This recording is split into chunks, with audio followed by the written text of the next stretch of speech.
Hey everyone, Sparks back with another Etheria restart video, and this is a complete guide to all of the modes, what equipment does, what your currencies are, everything that you need to know as a new player to Etheria restart. So let's go ahead and just get in. I'm not going to waste your time here at the beginning. Up at the top are three main currencies that you will use in the game, okay? The first one here is your energy. So this is required for doing any kind of stage in the game.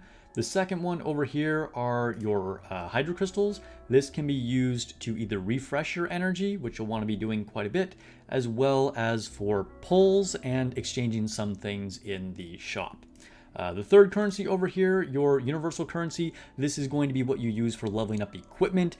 Be sparing with this. Don't waste it on a lot of low-level stuff. You'll feel like you have a ton, but you'll run out later on. If we go over to the left, in the upper left, you have your player card. A lot of people don't realize there's three tabs here. So this just shows you statistics. You can flex some units. The next one here is like your progression through the game. And then this lower one here is your arena card. Going down here, you have your event tab. This is whatever current like events you have, like 7-day check-in, candy party, etc. This is where you can just go to collect rewards for doing the limited time event things. Just below that, you have the hyperlink charter. This is the most important thing in the game for progressing your account. This is going to have missions for all the different game modes, and you need to make sure that you are completing all of these equally. If you ever are feeling stuck or not sure what to do next, go check in on this. I cannot stress enough how important completing these hyperlink charter missions are. This is like, pay attention to this, and honestly, you could just ignore anything I say in this video or anything else you hear on the internet. Just do the hyperlink charter. Okay, the next thing that we're going to talk about is the shop. Just below that, this is where you can spend real money. You can make your own decision on if you want to do that. Over here to the right, you can see, you can kind of spin around. We're in like a 3D room here, which is kind of cool. This chair over here on the right says Etherlink. This is going to be your main story. You'll need to reach certain account levels before you can do different chapters to unlock them, but there's where you can go to do the main story. And then you have the main menu in the upper right. You have some shortcuts down here at the bottom, which will go to some of the same things, but I'm just going to open up this main menu here on the right, and this is how you can get to basically everything in the game. So we'll go through these kind of like one by one. The one here in the upper left is the Animus, and this is where you can see all of your units. And then you have 4 tabs on each unit. Of course, on the left here, you can go down here and select whatever units you want. But we have these 4 tabs over here on the left for each unit. The first one says Details, and this is where you can just see the stats of your unit. You can look at what their skills do, and then you can upgrade them over here on the right.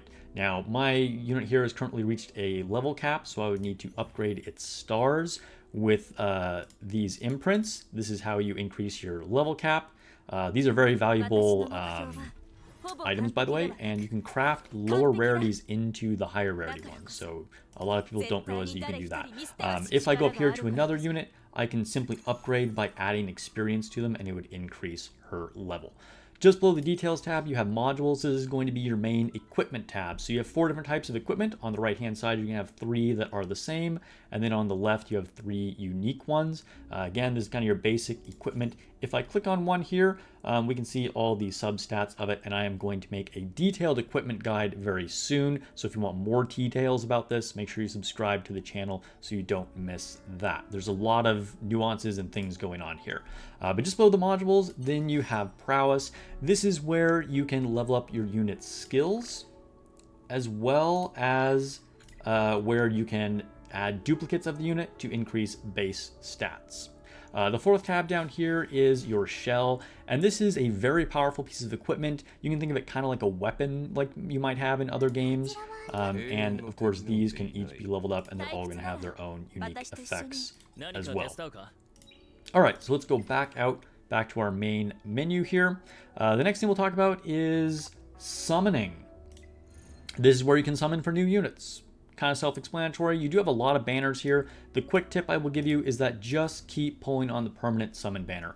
Actually ignore the rate up banners. I know that's like kind of a weird thing to think about as a gacha player, but keep pulling on the permanent summon banner. I have a full tier list of units and recommendations for things. I'll link to that video in the description below.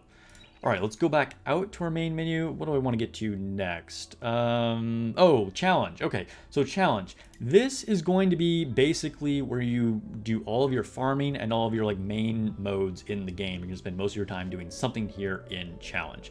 So up at the top row here, the first one is Grim Pursuit. This is where you can fight bosses to earn shells. That's a very powerful piece of equipment that I was talking about. Obviously, the higher the levels you go, the higher levels of equipment you can get. This is an important mode. Next to that is Threshold. This is where you can fight against bosses where you are going to earn modules. Remember those basic pieces of equipment. This is also an important farm mode, although I would say shells over modules if you're making a choice.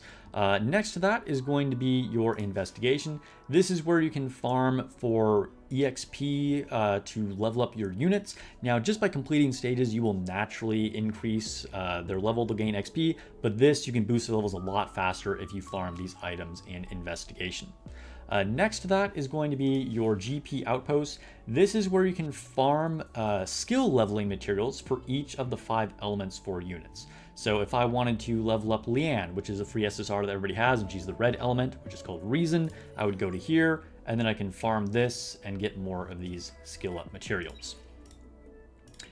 Going back out, let's go down to the second row, which is your trial challenge.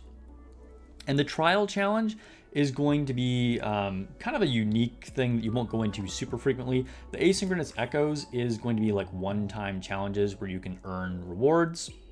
And then the Phantom Theater is a co-op mode. So you're going to work with another player. You can either create a room or do random matchmaking to fight these 3 bosses. One of them will be all of your team. The other boss will be all of your allies' team. And then the third boss will be a combination where you each pick certain units to make a team together. So this is kind of a really cool, unique co-op mode. You can see they're listed up here. Co-op team, my ally. Going down to the third row, these are your limited time events. This is obviously going to change depending on when you're watching this. You may see the same ones or not. The first one is Cubic Game. This is kind of like a kind of strange little mode, honestly, where you like put different buffs around on a grid to then fight enemies, where you will gain more rewards the more you have leveled up those enemies. I won't get into the details of explaining this because, like I said, these events are going to rotate it. The shell story at the moment, this is just like a little mini game where you just roll dice and you move around the board. And again, the modes in here are going to change based on whatever's rotating at that time. Okay, so that is everything in challenge. Again, that's going to be all your main farming modes, most of the things that you're going to be doing in the game. Next to that is your union. Join a union ASAP, okay? You're going to get very good rewards in here. You can, of course, buy things in the union shop, prioritize these perfect lattice fragments. That's going to allow you to unlock skills. Any shops, by the way, that have a full perfect lattice, that's really important. This is how you level up your SSR unit skills. Be very sparing with these. Only use them on the units you really care about. Evolution lattice will be used for SRs. Don't underrate those as well. As I mentioned, these prints are also really important for increasing these stars. And then here we can see our pull currency. The orange ones are for LD characters and the pink ones are for RGB characters. And you can also use those red hydro crystals for pulls as well. Don't forget about Union Assist. Here's where you can give your union members fragments to eventually get a duplicate of that unit.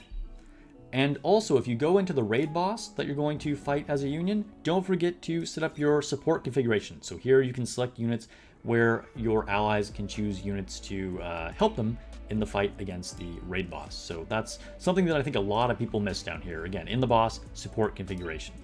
All right, let's go back out. The next thing we can take a look at is Arena, I guess. Where's the Arena tab? Oh, right here. Arena Realm. So you have 3 different arena modes. ETH Arena is going to be your kind of basic PvP mode that you have in pretty much all mobile games or gacha games, where you set a defense formation and then you kind of fight enemy AIs and you go through like that. I would max refresh this every day just to farm the currency as soon as possible, whether you're winning or not. There are, again, very good things in the shop here. The Summit Arena is going to be your real-time arena. I haven't quite unlocked this yet.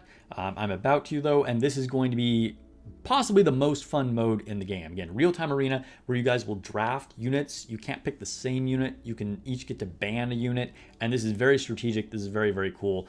This is what I'm going to focus on for my journey through Etheria Restart mostly. And then the Fearless Arena is something that only happens on the weekends, and it is going to be kind of like a little tournament bracket where you go through rounds and progress your way through as high as you can, hopefully. And again, you can only do that during the weekends. All right, that is everything about all the game modes, kind of your basics of how to use your like currency, a few quick tips for you. Again, I don't want to get too bogged down in the details. Again, link to my tier list and unit recommendations video in the description below, and I will be doing a detailed equipment guide very soon, so make sure to subscribe to the channel so you don't miss that. Let me know if you have any questions about anything that we talked about in this video, anything that I missed, any tips for other players watching. I would love to hear about it. Oh, outfits. You can change your outfit for your main character here. This one kind of cracks me up. Anyway, I guess that's it. Is there anything else? Let me just like take a quick look. Is there something else that I want to talk about here? There are a few random things that I didn't mention because it's kind of self-explanatory, like email. That's where you can collect rewards that like come in through various things. Oh, one thing I will point out, because just a lot of people ask about this. If you go to settings and then the other tab, and then you have a redeem code. This is where you can put in any of those redemption codes for extra rewards that you'll collect in your email. So, okay, I think that's it. Thanks for watching, guys. I stream every week. I also do a lot of Nikkei videos, as well as, of course, Etheria Restart. Link to my community Discord and my Twitch in the description below as well. And I'll catch you guys on stream.